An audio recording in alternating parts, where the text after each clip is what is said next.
Welcome to the Nurses Station, a podcast for nurses about everything except the patients. I'm Sam. We've got Kelly here, and we haven't gotten to do an episode in a long time, I feel like.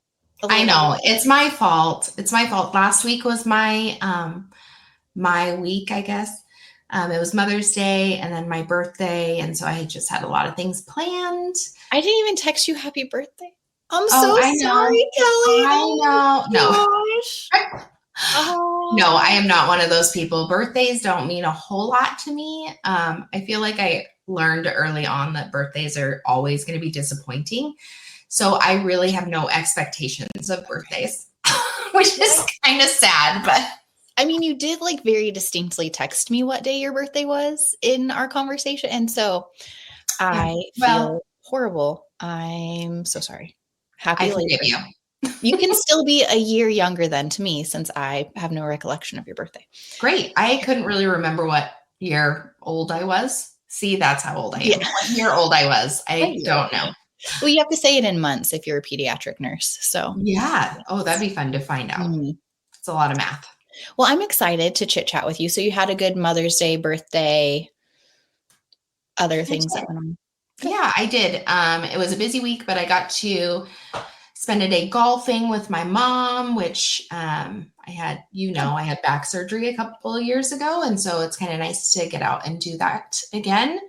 And I spent an amazing day with my best friend where we just hung out and laughed and chatted. And then on my birthday, my husband and I spent the night at the hotel away from the kids, and it was great. Oh, that sounds lovely. Yeah. What have you been up to? Well, Mother's Day, which was fine. I'm a difficult person, Kelly. And so my sweet husband, did like 7 things all in a row that irritated me. And so that took us a few days to get over. On Mother's Day, this happened? Yeah, it was like Saturday night we had dinner with friends, and he just did things that have been irritating me for like a decade and a half. And so then that rolled over to Mother's Day when he didn't feel good because of this like horrible leg wound that he has. So then he didn't get up to make breakfast on Mother's Day, which also irritated me. So then I was just irritated and didn't want to talk to him for like 5 days. Yeah, but then it was our anniversary. So, so he was finally like, you have to stop this. Like, your fit is over. I'm sorry. And you need to knock it off. And I was like, oh, okay. So anyway. I love that. Good job, Philip. Just be like, we're done. We're done now. Yeah, that was pretty much, among other things, but no, so it's good. My really pretty flowers that I got. Yeah. And, what else did he? Oh, we have everyone at work knows because I keep talking about it, but he bought us dance lessons. So. Shut up. I know. I'm so What excited. Kind of dance? Huh? What kind of dance? Are you going country dancing? Swing. Because I want to. Oh my gosh, I was joking.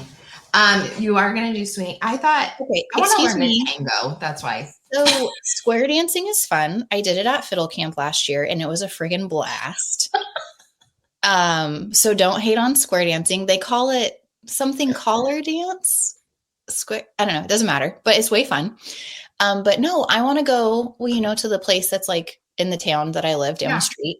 And I want to be like swung around the dance floor. And I've been asking for this for years. And so, I got it. Awesome. Like he did good. Country music. So it is really quite the gift. Awesome. But there's also other really fun things that I wanted to talk to you about. I know. I'm here. I'm sorry. I had computer issues and life issues, but I'm here. Okay. Are you ready for it? Okay. I'm ready. I don't even know what we're talking about today. You just said you had something really great to tell me. Well, this doesn't have to be our whole conversation, but about working together, we've been talking about that, which is great. There is a podcast that I love called MCRIT. It used to be free. Like all of their content was free like a decade ago when I was in an adult ER and having babies and stuff. And it's a emergency critical care doctor at like a huge facility. So they have like an emergency ER or a critical care ER. Okay. And so he like runs a team of like residents and interns and stuff there, but he gets into like the nitty gritty, like, a whole series on vasopressors, a whole episode on like what you do in the first 30 minutes of a calcium channel blocker overdose, talking about RSI, talking about, I don't even know if they do it so old, Reboa, and just like super cool stuff. So I still listen intermittently because, again, there's a paywall now, which I just haven't paid for because we don't really do a lot of that stuff anymore where we're at. But they started a nursing series on their podcast. It's called One-to-One Nursing. I don't remember what the name of the nurse that he has, but she's the chief educator of this emergency department. Okay. And Kelly, she sounds amazing.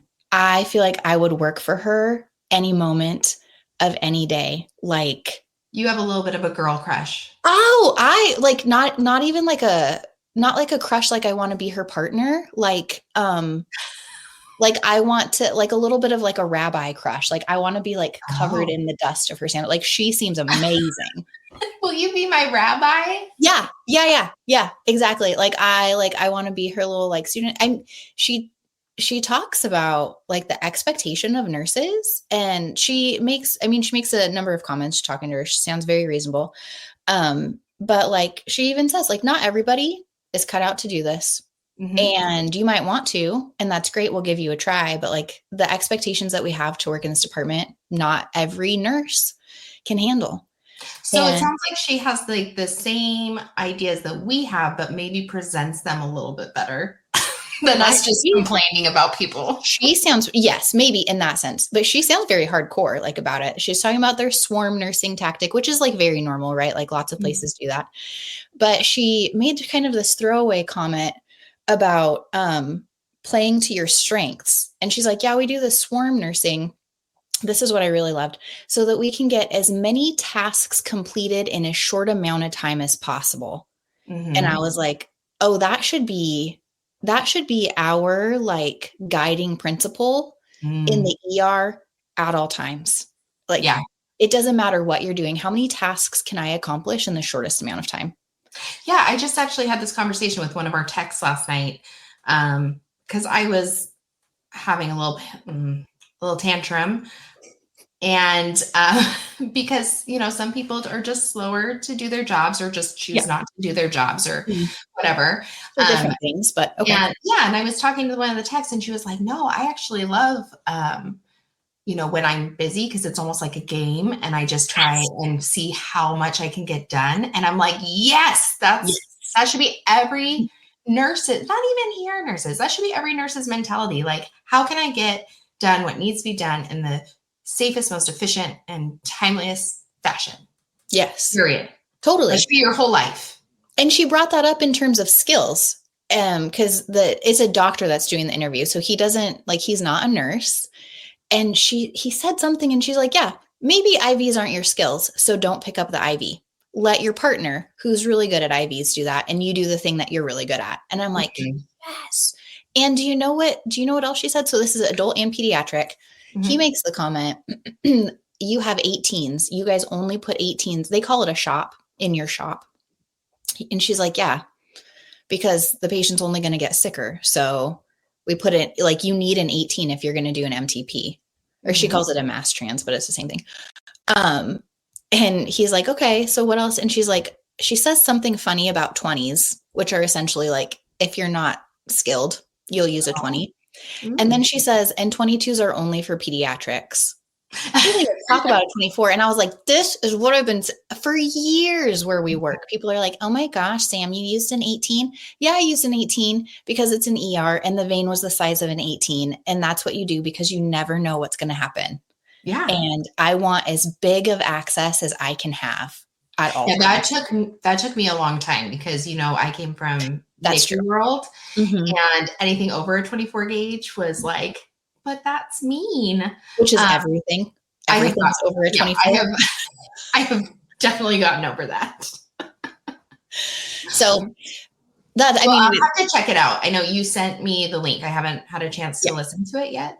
I honestly didn't know what MCRIT stood for. So now that makes much more sense. I'm like, what are you sending me? I know I'm probably going to have to subscribe, and then you can have my stuff so that you can listen to like that. But like his series on vasopressors, like seriously like a decade ago, like blew my mind. I was like, oh, okay. Like I'm sure critical care nurses know this and like better Mhm. nurses than me like have this just ingrained in them. But I was like, okay, now I get it. Like dopamine at this level does these things and you have had that for this. And I'm like, give me a critical patient. Give me a super septic patient. I'm ready. I'm ready to Yeah. do it.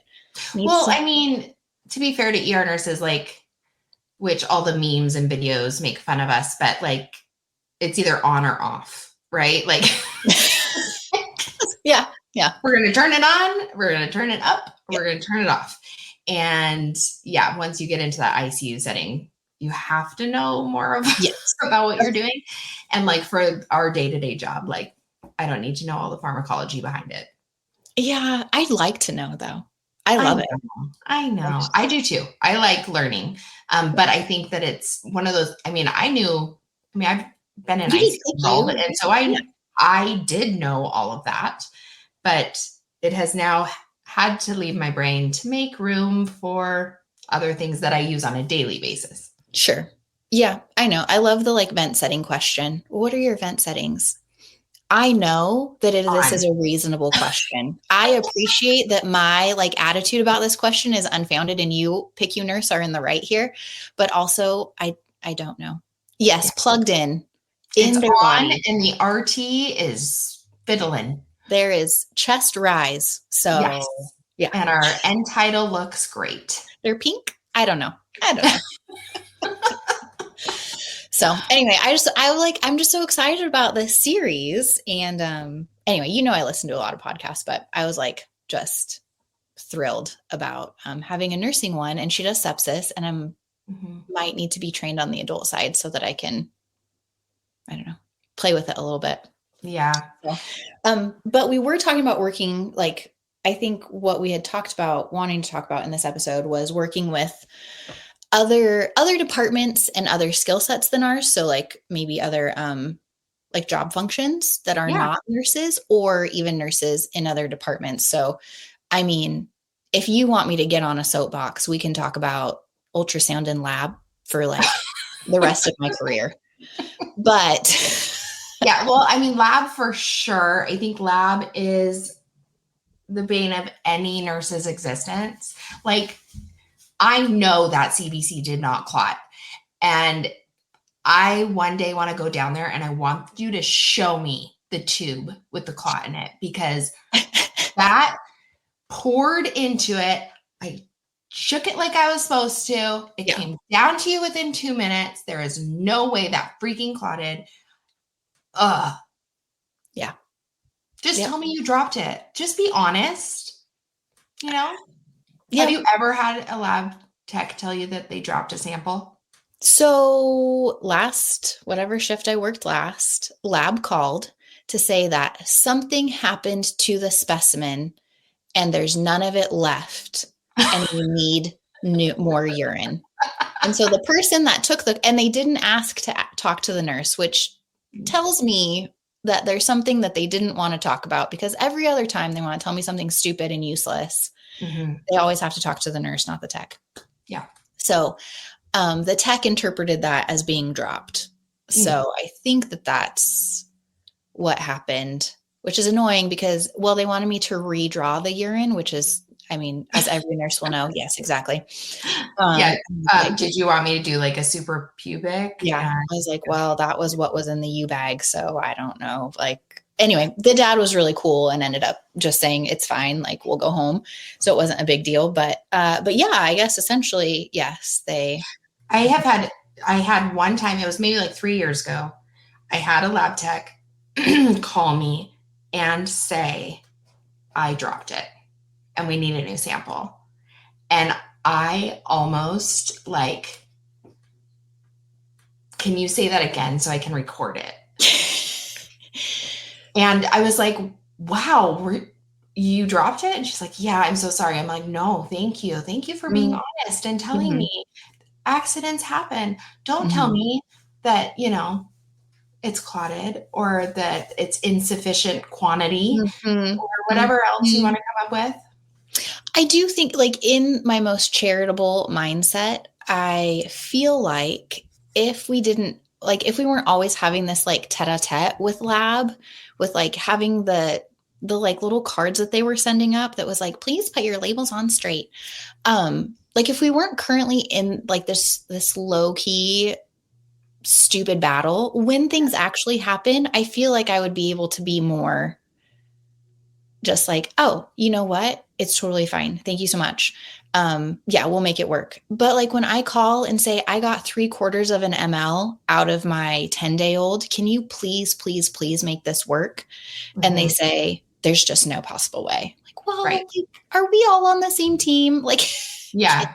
No, I do agree because, and that goes both ways, right? Because I have seen nurses be totally unprofessional to lab. yeah, Like there's a nurse, she'll know that I I'm talking probably about, have done it, honestly. where she tubed down samples with the labels in the bag, not on the tubes. Like that is not allowed. Like Right. they can't put those labels on the tubes. Mhm. And it was like on a teeny tiny.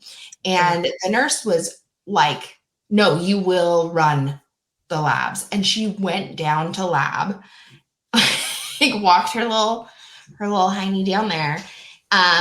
So I'm sure that lab gets a lot of sass from us as well. No, totally. Yes, I agree. And when I am not, yeah, I feel like I could probably be nicer about it, but also it does drive me absolutely batty. Just Well, okay, and a little tangent about labs.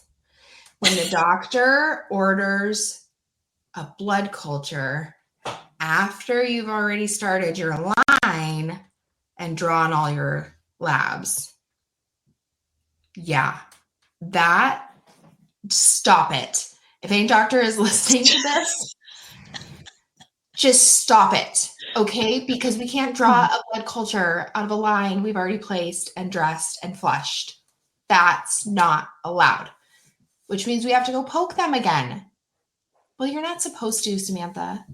I mean, okay.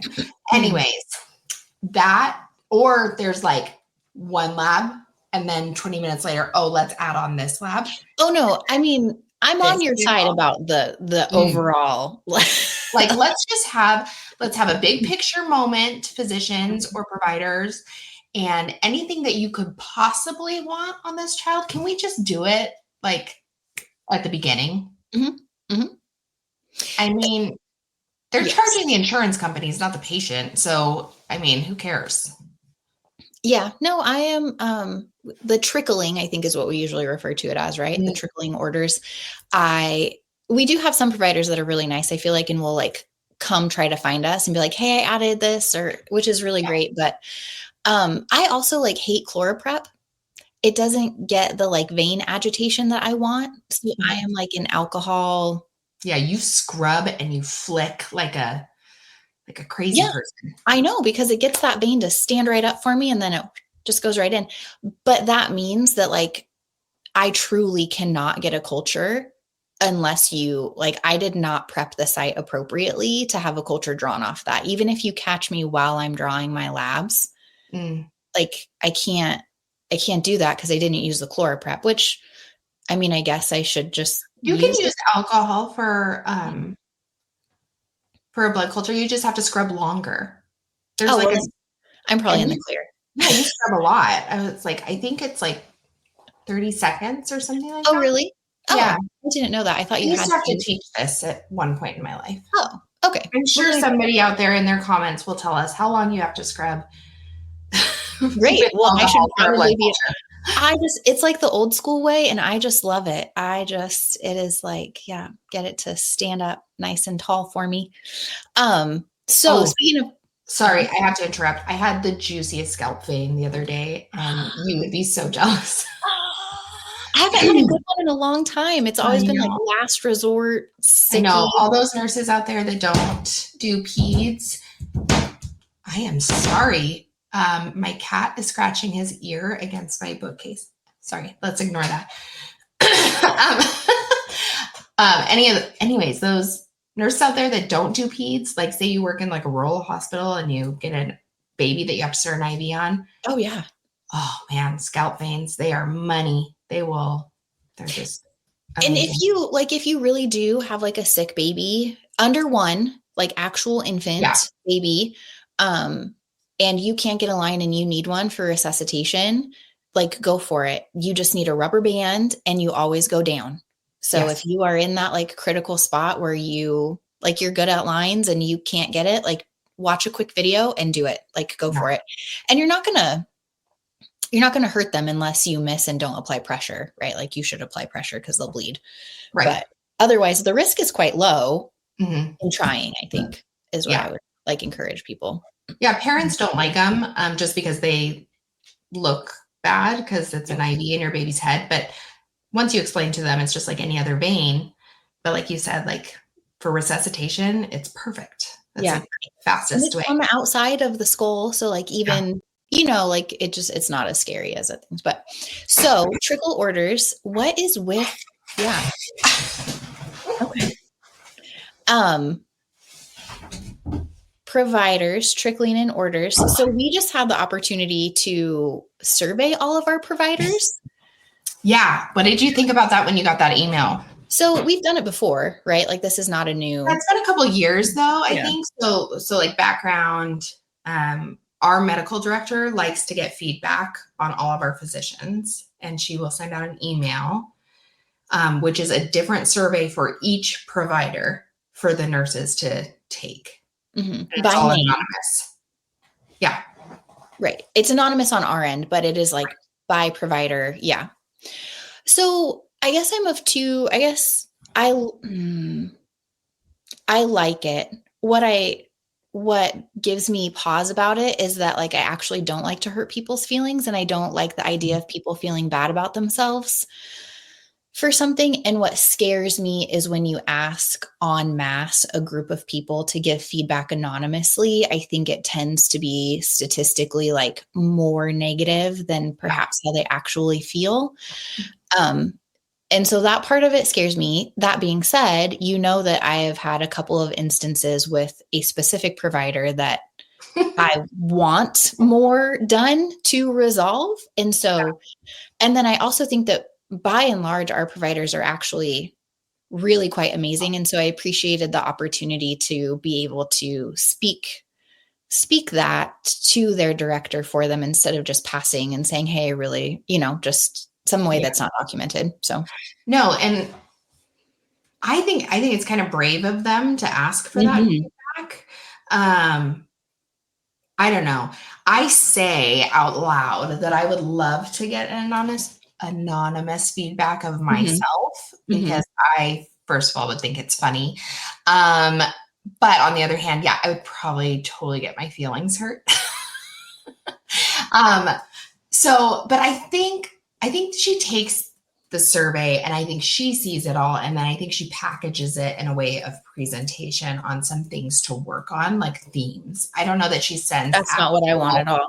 Comments. I have very specific things that I want addressed. Would you want people to survey you? Yeah. Well, yes.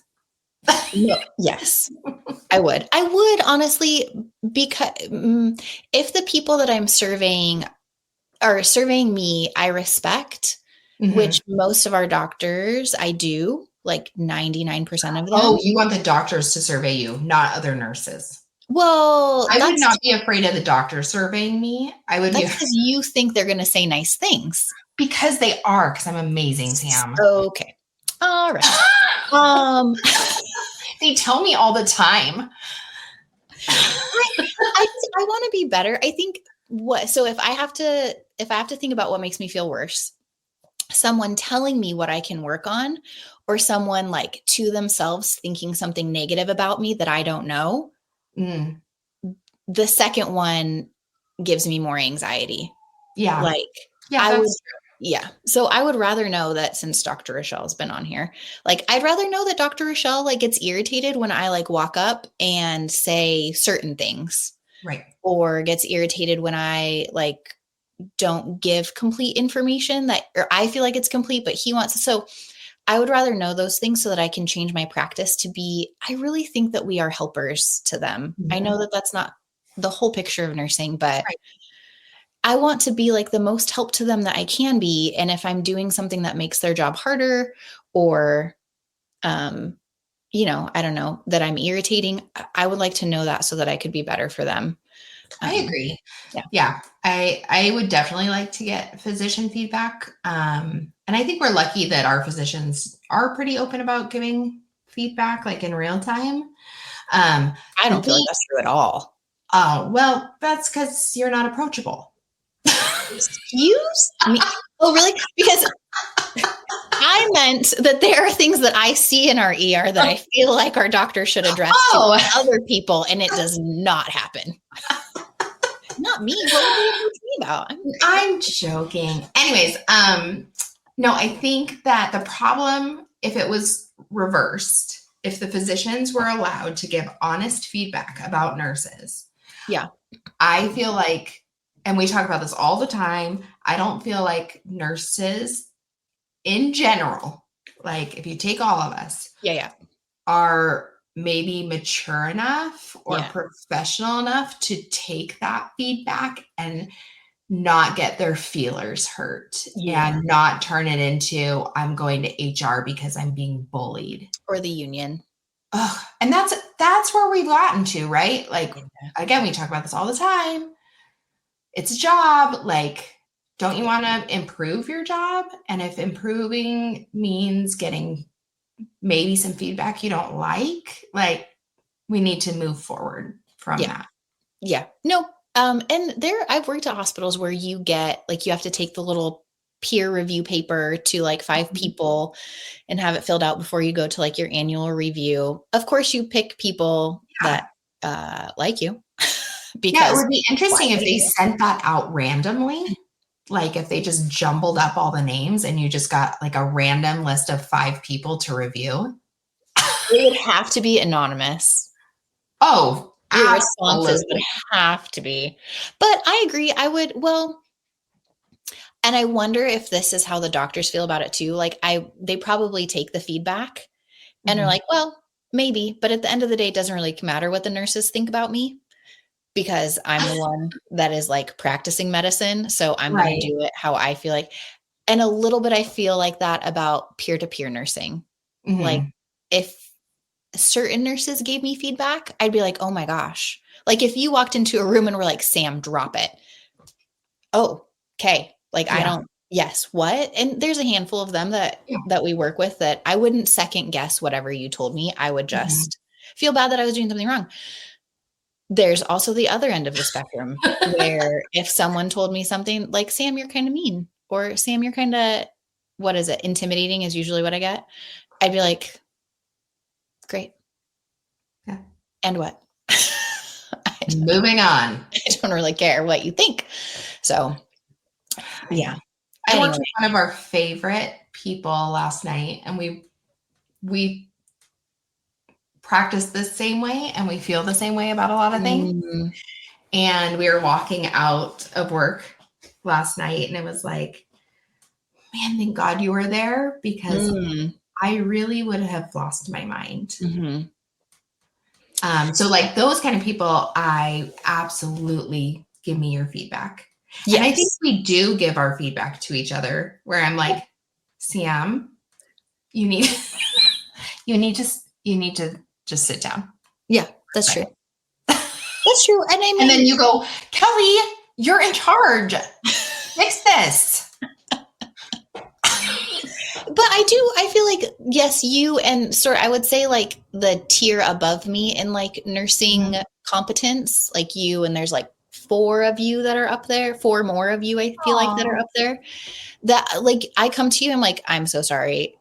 Double check me on this. Like, I feel like I need a filter for this weird thing, right? No, yes, Yeah. what? Mhm. So, but in my little hierarchical mind, other people, I'm like, why are you talking to me? Yeah. Don't talk to me. But anyway, so that's still within our department. You mentioned nurse memes, which my Yes. favorite classic ER ICU meme is that like isolation one Yes. where with Brad Pitt shirtless about to throw his like cigarette Fight on the Club. ground from Yep. Fight Club. And then, yeah, and I'm just like, that's how I want to live my life Yeah. is as a shirtless Brad Pitt. Thank you. Well, I could live my life with a shirtless Brad Pitt. Did you know that he's old enough to be my dad? Ew. I didn't need to know that. I Um, was shocked and sad when I it's, learned that. I'd call him daddy. Okay. Um, ew. No. No, I have actually a really funny thing about the ER ICU thing. So we had Okay. a really critical patient come in 2 days ago. We're at CT scan. He's tubed, all the things. Anyways, his OG is like pouring out this pink liquid. Okay. Like it wasn't blood. It was Okay. something, and his CT showed that his belly was full, like full of this, whatever this was. So when we're getting him out of the scanner, we're moving him and his OG like came disconnected and a little bit of the liquid landed on a towel and I picked it up and smelled it. Yeah, you did. Is it strawberry milk? No, it smelled like Tylenol. And it Oh, was like, it okay. was almost sticky. But the ICU nurse that was in there with me, because ICU came down and she's with me, and then I'm here as the ER nurse, and she literally sees me pick up the towel and smell it. And I looked up at her and she's like, "You did not just do that." I'm like, "Well, yeah, I need to know what it is." So I think that's a little example of ER mentality. If I don't know what it is, I'll just give it a sniff. I don't care. Yeah. Well, right. Because technically vomit, right? You were just like smelling vomit. So, Yeah. But yeah. I figured it out. It was But you Tylenol. figured it out. And if it was Tylenol, that was a big issue because that was a whole lot of Tylenol coming out. Okay. I was going to say, did it clinically like help your picture at all? Because if it didn't, that's totally fine. Still worth doing. But if it did help your picture, that's even better. Yeah, I think it did because why was his belly full of Tylenol? Like, Oh, I have more clinical questions, but we won't do it yeah. here. So, okay. So ER ICU classic. Mm-hmm. What, is there a way to have a good relationship with the ICU? Yes. Yeah. Okay. I think it's just, it's really mutual respect. And I think, I'm ER, so I want to say that we get the brunt of the disrespect from ICU. That's fair. I don't know if they agree, let us know. But in that case I was just talking about, a very good friend of mine was the charge nurse in ICU that night. We have known each other. We both started, I think, in 2006 in the same department. And so we've known each other for a really long time, have same age kids, watched each other's kids, all that stuff. But we talked about friendships kind of move on when you're not working side by side. But that night it was so different, like looking up and being like, "Hey, what are you doing here?" while we're resuscitating someone. And the entire progression of that night with working with ICU was very pleasant. And I think that was just because the two of us like immediately had that rapport and we were communicating and all of that. I think what happens is we get into this, I'm ER, you're ICU. Mm-hmm. Like, I want control now. Now it's my turn to take control instead of just working together. And I think that boils down to like charge nurses and management, like maybe developing that relationship better. Not even charge nurses, but whoever's like the lead in the times that we have to interact. So what I hear you saying is that you had a personal relationship with an ICU nurse that actually sort of eased it. And I guess I would say that's really most of, so maybe I can speak to the disrespect from like a personal spot, because an ICU nurse raised me and then I became an ER nurse that sent patients to her department while she was charged. There ain't no love loss between, even when it's your daughter. It is, I think it's just a different type. They just look at their patients in a different way. They have different Absolutely. priorities, different Yeah. stressors. Their job is very different than ours. And I think that that's where the tension comes in. But I wonder if there's really a way to have like a good working relationship with them without having either personal knowledge. Well, I think maybe that's where I'll go as the answer. I think generally when we have good relationships with other floors, it's because we have a family or a friend or a coworker from a different like Mhm. point in our life that is on that unit that we can connect with, there's like a trust. Like, you trust me, I trust you. I know that you're not trying to catch me up with your questions. And you know that I'm not trying to just throw a train wreck in your lap Right. because I'm lazy. Because I did float pool first. And the reason that I had a good relationship with med surg and ICU was because I worked with them for like Yeah. 2 years, like side by side in their units. And so when I didn't know like what kind of shift they had on their labs, because I still do not understand that at all. Yeah. Or when their last bowel movement was, or what all of their home meds were. The nurses that I worked with were like, it's fine. I'll We'll look at do it. their Sure. belonging Yeah. sheet. Like, you don't need to do that, whatever. Well, and I will say that we have one ICU nurse that comes down and like visits us to like check in on us, which is really nice. Mm-hmm. And she came down one night when like shit was hitting the fan. We probably had, twice as many patients as we normally do. The psych patients were all running amok. We have got kids in the hallway screaming. And I was like, don't you want to come work with us? And she was like, I don't know how you guys do this. I am so overstimulated. This is ridiculous. And I just start laughing. But I think that's also where you get that respect for each other, is when you actually like look at their world and you're like, ew, I don't want to do that. I'm so glad they're good at their job so that I can do my job. And I've always said this, I think that ICU and ER nurses during their orientation should spend time in the opposite unit. Yes. So that they can actually see what they're doing. And that was what I was going to maybe ask we work in just a huge facility where it's unreasonable to expect, and the turnover is high everywhere, right? So it's sort of unreasonable, I think, to expect that we have these like personal relationships, because it just takes time to cultivate those.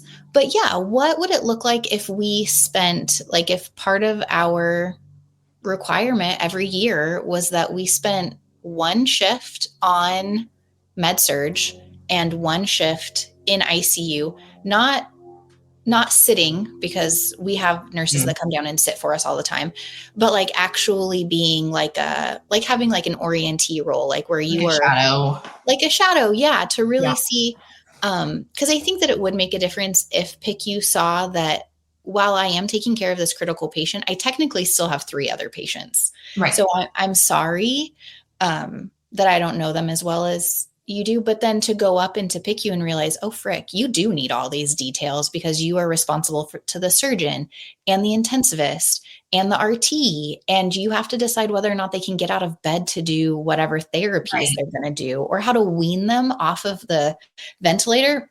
No, thank you. I don't want to be part of that at all. Right. And even med surg.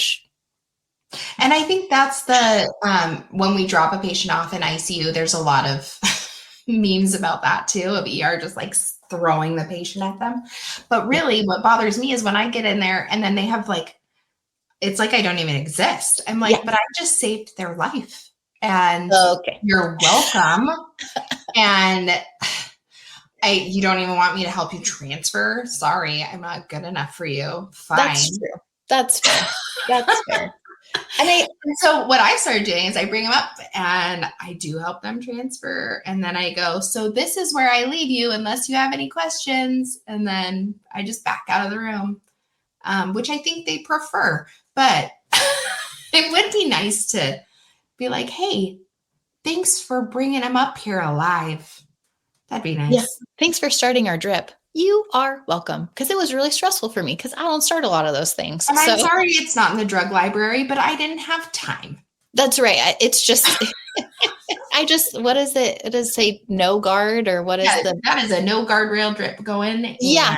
I But just typed it in the is at number. the right rate because I can do things fast in my head. Yeah, that's true. I feel like med-surg is probably the same. I do feel worse for them because I think ER and ICU, what we share is a high horse about how important we are. Yeah. And med-surg does they do the Lord's work for sure. I don't Oh want to God, be there. I couldn't do it. And again, there are people that are just amazing med-surg nurses, and God bless you because no, never. But it is hard to remember that disposition when they can't take two patients at the same time. I take two patients at the Or same it time. changes shift. Yeah. Yeah. No, we just got an admit 20 minutes ago. And so, like, can you give us another 10 minutes? No. I'm like, well, I have 10 people waiting just for me in the lobby. Yeah. But sure.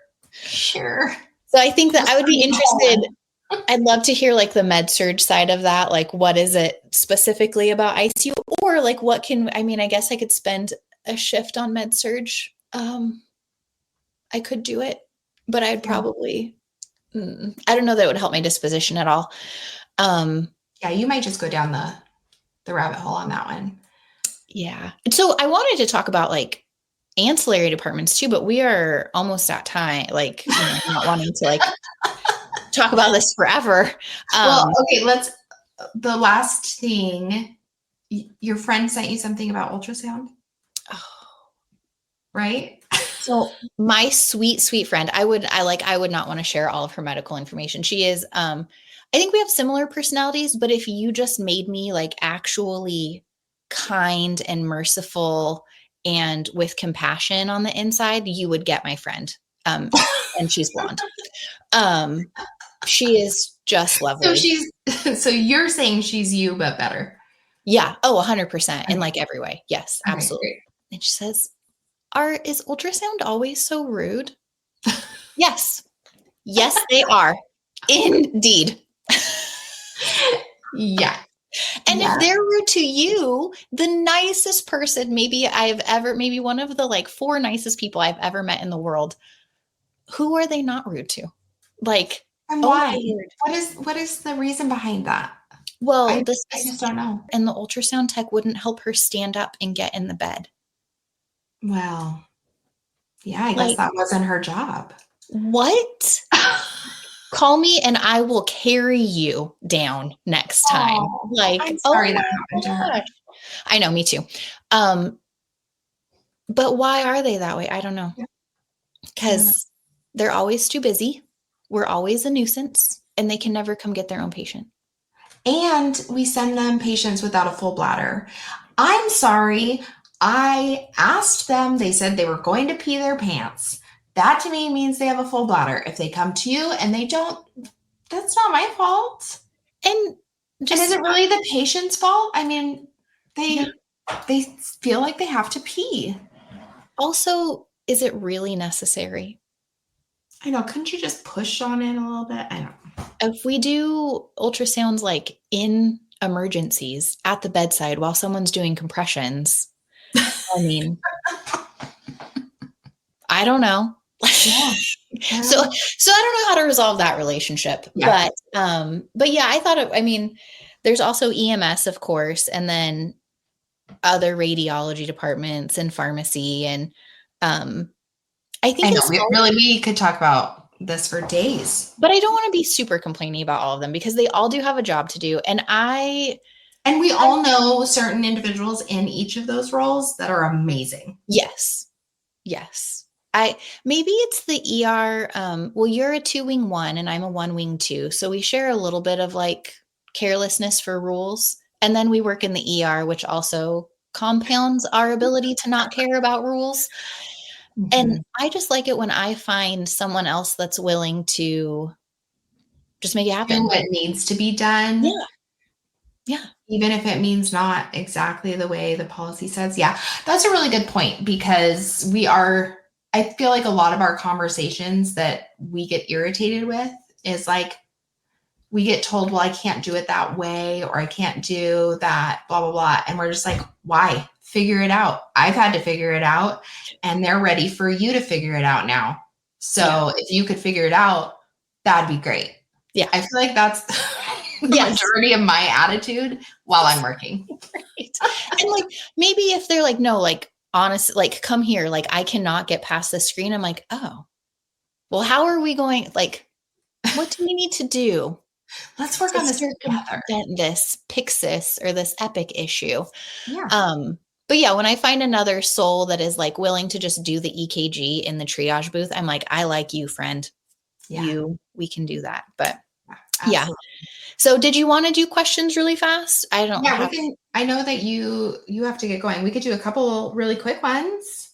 I'm going to be a little bit easier on you this time. Well, I decided I love the name Daphne. So Oh, wow. You've been thinking about it. I have. And I have I another really answer love too. that. I'm going to call you Daphne. Oh dear. Okay.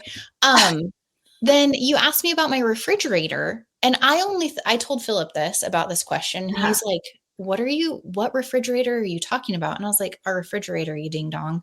And he's like, yeah, but which one? And I was like, oh, that's a good point. We have another refrigerator in the basement, and in that refrigerator at the time that you asked me was like a huge, like 15-pound bag of leaf lard that I hadn't rendered yet or ground up. So leaf lard. Yeah, I think it's LEI or IEF. So it's like the visceral fat from the cow that we had butchered. Oh. But it was still in the like anatomical. Okay. Like how serial killer refrigerator Oh, contents. interesting. That's what I should name it. Yeah, anyway. So that was probably the weirdest thing in my refrigerator when you asked me, but it's been ground and boiled and jarred since then. Well, so God bless America. And then put back in the same refrigerator. I know I'm not good at rapid fire questions. They just that's why I'm going to be nicer to you, because because we both read a lot. Oh, okay. Yeah. Do lots of stuff. So if you could trade lives, and I think I know the answer to this, with any fictional character, who would it be? Oh my gosh. Okay. I'm not going to try to overthink this because they're rapid fire, right? Yeah. First, off the cuff, Anne Shirley. Who is Anne Shirley? Are you kidding me? I'm sorry. Anne of Green Gables. Oh, I didn't know her name. I don't think I've ever read it. Okay. Are we not friends anymore? There's a nurse that we work with that has not read or watched Pride and Prejudice, and she knows who she is. I really thought that you were going to go Outlander. She goes from a first world to like. You would rock it back at those ages. I mean, I'll tell you this right now. You just told me that you were boiling lard. I could rock that outfit. You put me in like a corset top and a big old skirt. That silhouette was made for me. I could do that. Yes, and you'd never have to do it again. Daphne can do anything. Daphne. Oh. Well, I could probably, what's his name? Jamie? I did name my son Ian. I know. That's why I thought we'd go there. Okay. I'm ready. Oh, turkeys. Okay, hold on. Oh, these aren't fun, Kelly. Did you have yours prepped? Yeah. I can't start my computer, but I can think of questions. You just thought of that? Yeah. What's your spirit animal? Oh, an elephant. Really? Yeah, they're wise and they're very maternal, and they just kind of lumber around and spray water on their back. That doesn't make me sound good at all. I mean, you are very maternal. You're smart. Why is it a different word? And just like a big fat thing waddling around. That's what I just described myself. Okay. You have ankles. Oh, thank you. I do have ankles. Okay. What's your favorite documentary?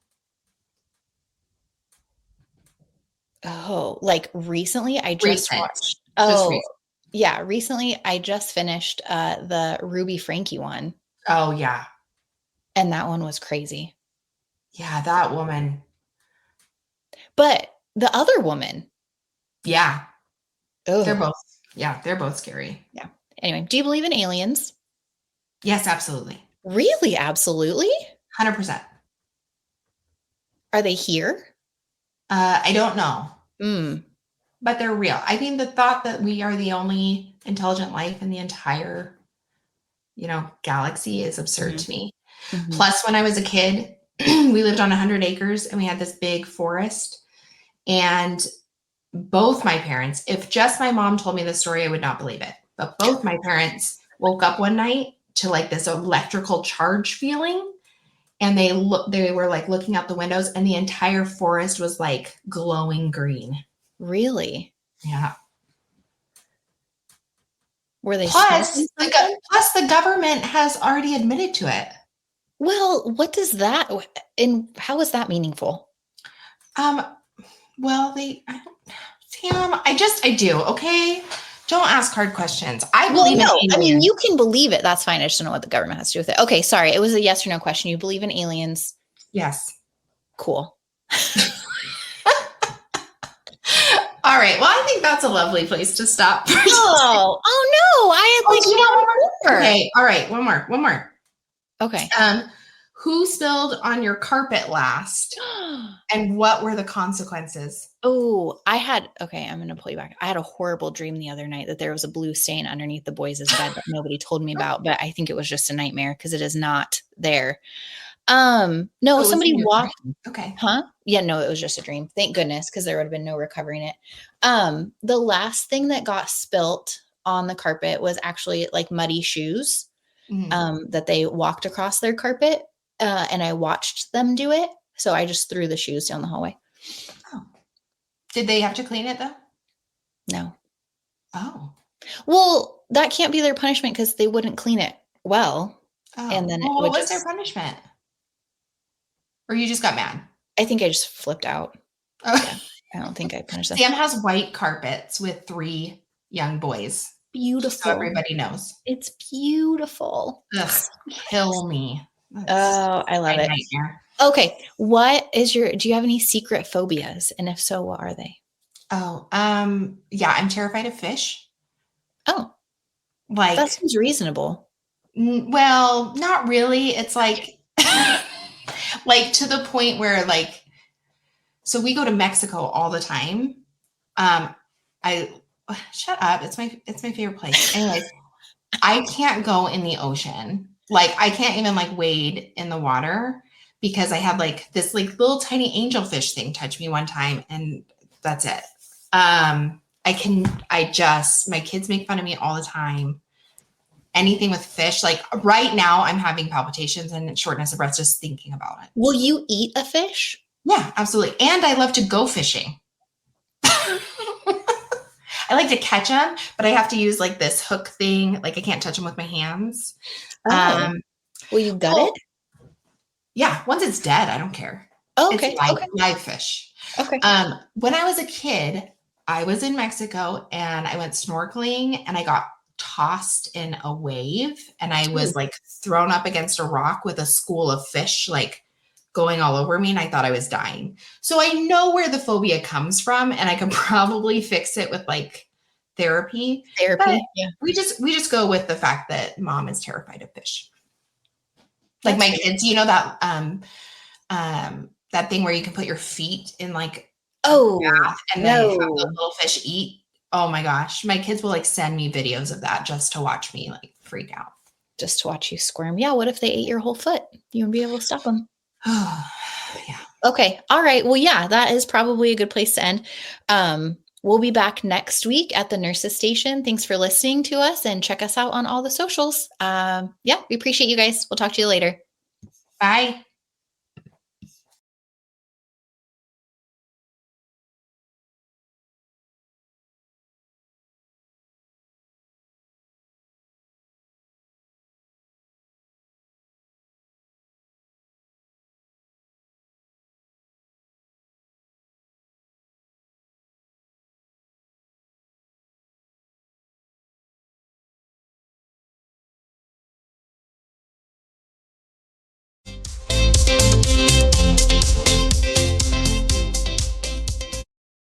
Hey guys, this is Kelly from At the Nurses Station.